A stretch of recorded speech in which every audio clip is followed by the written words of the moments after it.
Good morning, and welcome to the Civic Appreciation Breakfast. Like many of our events this past year, today's breakfast is not happening as we expected and as we usually planned for. But that does not diminish the appreciation I have for our city employees, who have stepped up in ways none of us ever anticipated since we gathered here last year. From our refuse collectors that have worked harder than ever to keep up with our community's trash as more and more residents work from home, to our firefighters that used to just wear breathing apparatus to protect themselves from smoke inhalation, but now have to wear a mask to protect themselves from COVID-19, oftentimes being quarantined from their loved ones for days because they had to transport a COVID-positive patient. To our police officers that have performed their already dangerous duties, now while wearing personal protective equipment in addition to their body armor, not just during a pandemic, but during over 100 protests in the last 16 weeks. To our real heroes, our public health department employees that have had over 34,000 interactions with COVID-19 cases or close contacts to a positive case, and have reviewed and approved over 500 business and event plans and helped 1,500 business owners put those physical protections in place to keep our economy open while protecting public health. Unfortunately, these public servants have been yelled at, complained about, and had to endure threats and conspiracy theories while working countless hours to stay on top of all this. You know, attacking our health department in the middle of a pandemic is like criticizing the fire department when your house is on fire. I am so grateful for their work and for the opportunity to show our appreciation to them today, as I am grateful for the other public officials that have come together during the last 8 months to make the best decisions we know how, based on the data and science that we have today.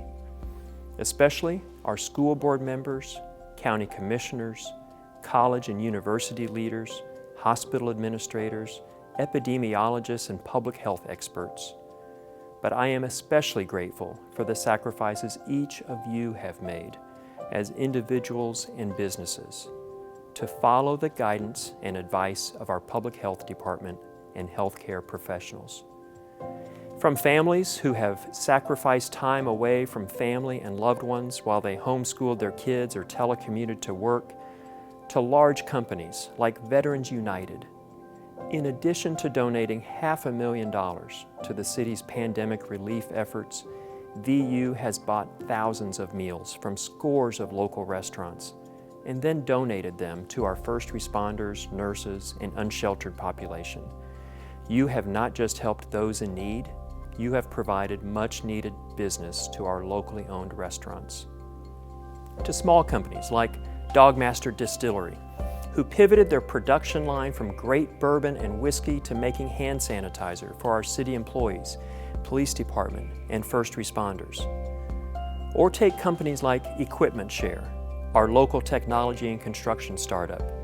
Their project, called No Child Hungry, started as 80 bagged lunches per day for kids who couldn't get their lunches at school anymore. It quickly climbed to 2,500 meals a day. Since then, Equipment Share has started distributing bags of food for families in need, including frozen food, milk, bread, and even fresh vegetables from the garden in the parking lot behind the Equipment Share building. Equipment Share has now provided over 45,000 meals since the start of the pandemic and has partnered with Columbia Public School teachers to distribute those meals. But they're not the only ones worried about kids in our community. When the pandemic hit in March, Broadway diner owner Dave Johnson was worried about how kids who depend on school breakfast and lunch would get something to eat. With extra food that could have gone to waste, Diner Dave offered to feed any child who could get to Broadway Diner in downtown Columbia. Most days, he gives away 30 hot breakfasts or lunches to kids who need the comfort and nutrition of a hot meal. Sometimes, it's more like 120 meals a day. And since March, at a time when he could have been worrying about keeping the diner's doors open, Dave Johnson has given away hundreds of meals to hungry kids. Why would he do that? because Dave told me simply, kindness spreads.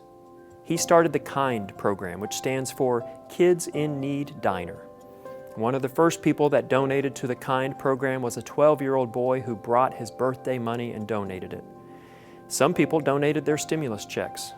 Other diners just came in and said, "I'll buy the next 2 tickets." You see, kindness does spread. And when a small fire broke out at Broadway Diner last month, our firefighters took the inventory back to the fire station and cooked hot breakfasts and lunch for our community's kids for the next 2 days until Broadway Diner could get back up and running.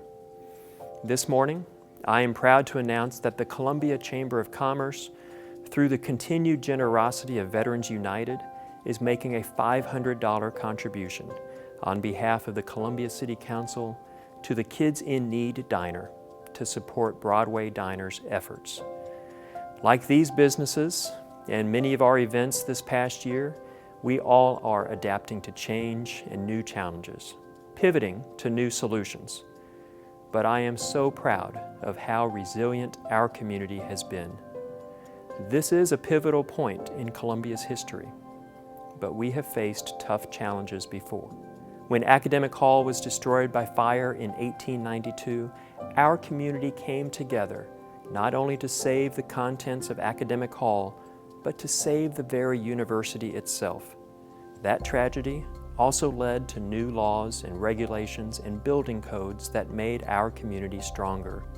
Those columns are a testament to our community's resolve and resilience. And when this is over, I hope we never take for granted greeting strangers with a handshake or our friends with a hug. May we be thankful for a stadium full of cheering spectators or a packed city council chambers. And may we find joy in a crowded school drop-off or having to wait 20 minutes for a table at our favorite local restaurant. I am so proud of the new ways we have found to stay connected. By reaching out with support and compassion and love for each other, how we have come together. We are in this together, and we'll get through this together. And when we do that, our community will be stronger than ever before. Thank you to the Columbia Chamber of Commerce for this event and recognizing all of our public servants who have made a difference this year.